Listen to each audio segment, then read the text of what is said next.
Erro número 7, não fazer exercícios. Mas aí não é aquele fazer exercício que está dentro da aula, não. É fazer exercícios todo dia de maneira constante. Foi a única implementação que faltava assim, para eu passar num concurso, né, de nível alto, como um concurso de auditor fiscal, né, estadual. Logo esse aqui foi um concurso do demônio quase. O tempo todo que eu estudava, sempre eu deixava para fazer exercícios quando saísse edital. E aí você fica estudando e fica revisando. Eu fiquei muito tempo no estudar e revisar. E quando saía edital, nunca estava pronto, nunca tinha fechado matéria. E aí tentava fazer exercício, mas na correria de fechar a matéria, fechar as matérias novas que aparecem, de dar conta de estudar as coisas novas. E no final das contas era o desespero, né? Ir para a prova sempre com a sensação de que faltou algo, precisava ter feito mais. E aí, desde o meu penúltimo concurso, que eu fiquei por uma questão no concurso da Receita Federal de 2012, e aí eu digo, não, peraí, vamos fazer exercícios todo dia. E aí eu desenvolvi uma maneira, uma técnica de... Tudo que eu estudava, eu tinha uma lista de exercícios. Essa técnica eu desenvolvi quando eu estudei estatística inferencial. E aí tem uns assuntos bem complexos que eu entendia tudo, fazia resumo, e aí revisava, mas na hora de resolver exercícios meses depois eu não conseguia a lógica da resolução. Eu entendia, sabia da fórmula, mas travava. E aí eu resolvi separar umas questões daquele assunto e comecei a fazer de tempos em tempos. Eu deixava aquela lista e ia lá ver como é que se resolvia. Olha só, não precisava nem resolver.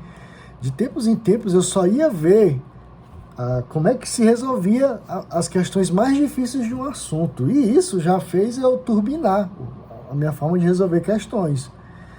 E um tempo depois eu falei assim, não, isso aqui se aplica em qualquer matéria. E foi aí que eu comecei a separar a lista de exercícios de todos os assuntos que eu estudava. E todo dia eu fazia exercícios. Eu tinha uma lista de cada assunto e fazia à noite. E aqui vai uma dica. Estudava de manhã, chegava em casa 8 da noite, eu trabalhava à tarde. E eu já tinha as listas de exercício pronto lá, de todos os assuntos que eu estudava. E pegava uma lista e ficava fazendo, assistindo televisão, assistindo jornal e ia fazendo aqueles exercícios. E aí já tem uma dica, nunca faça exercício no local que você estude. Faça exercício num lugar com barulho, com pessoas passando, no sofá, até deitado na cama, de cabeça para baixo, pendurado numa goiabeira. Aqui em Belém tem muita mangueira, né? Sobe numa mangueira e fica fazendo exercício lá em cima da mangueira. Mas brincadeiras à parte, mas isso é importante, a gente não concentrar muito tempo no local de estudo. E permite você passar um bom tempo estudando no mesmo local sem criar assim, uma aversão. Eu aprendi isso com o Luiz Flávio Gomes, né, da LFG. E aí eu passei a aplicar. E aí rendia mais os meus estudos, porque passar muito tempo num ambiente não é legal. Eu tenho uma consequência disso hoje muito grande, depois de 3, 4 anos tentando estudar, né, de maneira errada para um concurso de alto nível. E hoje eu não consigo ficar em uma salinha fechada, estudando por muito tempo. Meu escritório de computador aqui, eu não consigo passar muito tempo, porque foi muito tempo estudando numa salinha. E enfim, pensando na vida. E às vezes eu boto o computador na varanda, eu fico olhando para os prédios. E aí eu consigo render. Mas ficar num ambiente preso, estudando no computador, é muito incômodo. Mas eu acho que isso é porque realmente passar muito tempo estudando, errado às vezes, e a gente cria uma certa aversão. Então foi isso. Aí eu desenvolvi um método que eu tinha pilhas de exercícios.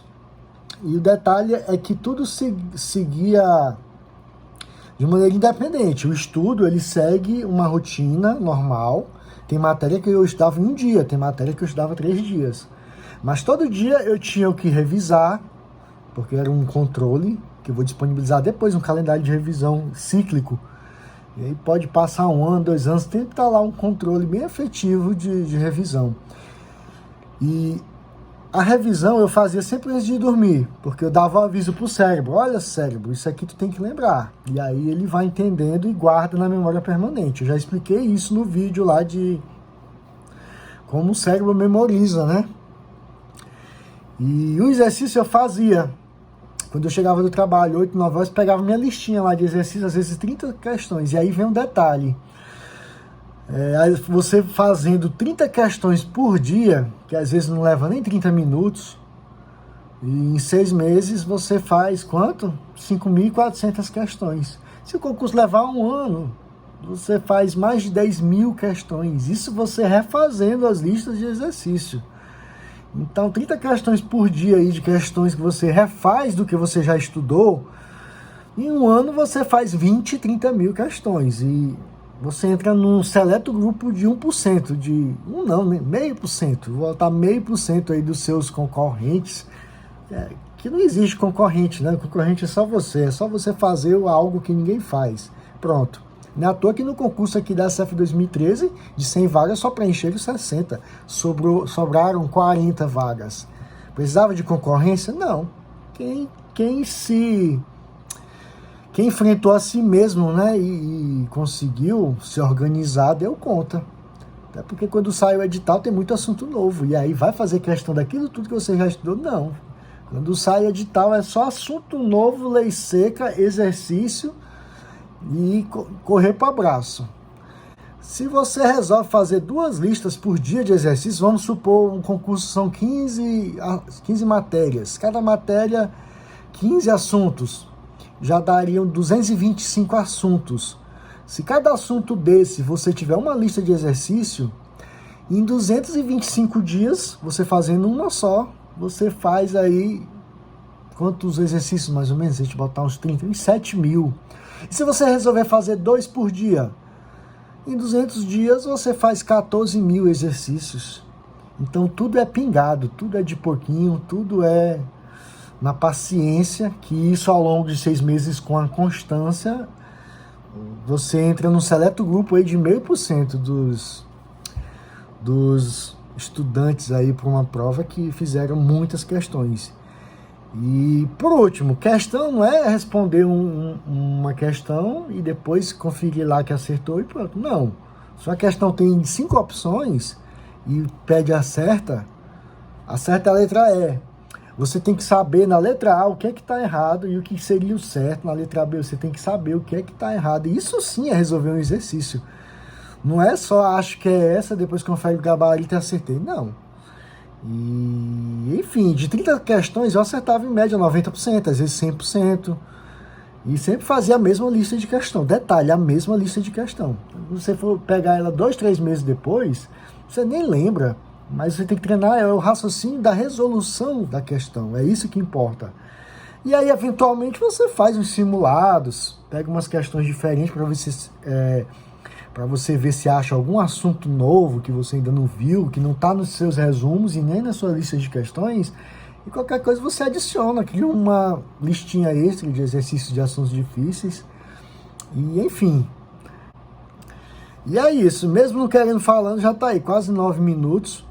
Então, faça exercícios todos os dias do que você já estudou.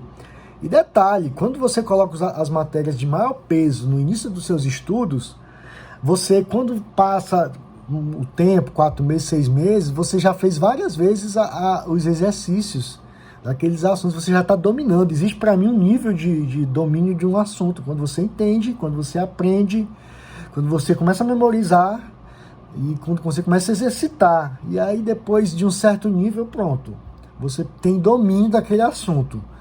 É o momento que você, quando vê uma questão daquele assunto, você sorri.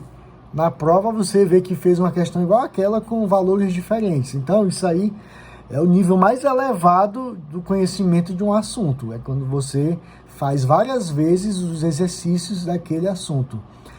Então é isso, fica aí a dica e a gente se vê no próximo vídeo.